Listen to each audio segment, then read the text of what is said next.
A handmade 3-inch molded leather square coin purse is an elegant way to transport and stow a few coins for the parking meter or vending machine.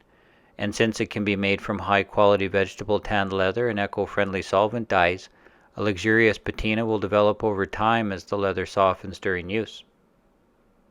The lid and liner are glued and stitched into place around a curve to create a permanent closed crease, which acts like a spring wanting to recoil back into shape when it is opened, so the lid can stop the coins from spilling out of the purse too quickly. Coin purses come in handy, so instead of making a pocket that needed to be trimmed anyway, I made the mold big enough to make two.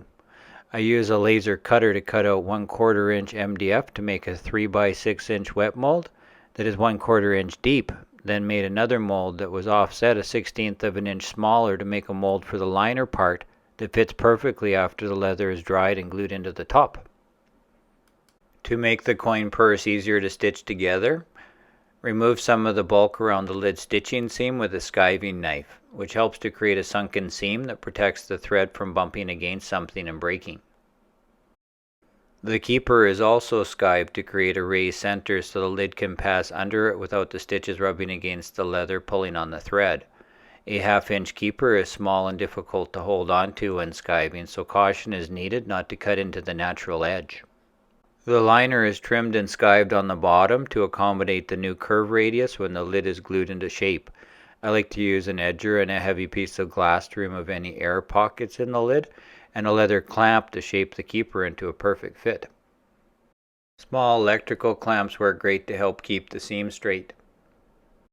After the glue is dry, the stitching holes can be marked and punched through with an awl or stitching chisel. However, if you're using stitching chisels, you will need to make sure the angle of the prong is correct and only punch in one direction. If you want to punch through the lid's top surface to make cleaner stitch marks, reverse chisels are used so the holes will match up.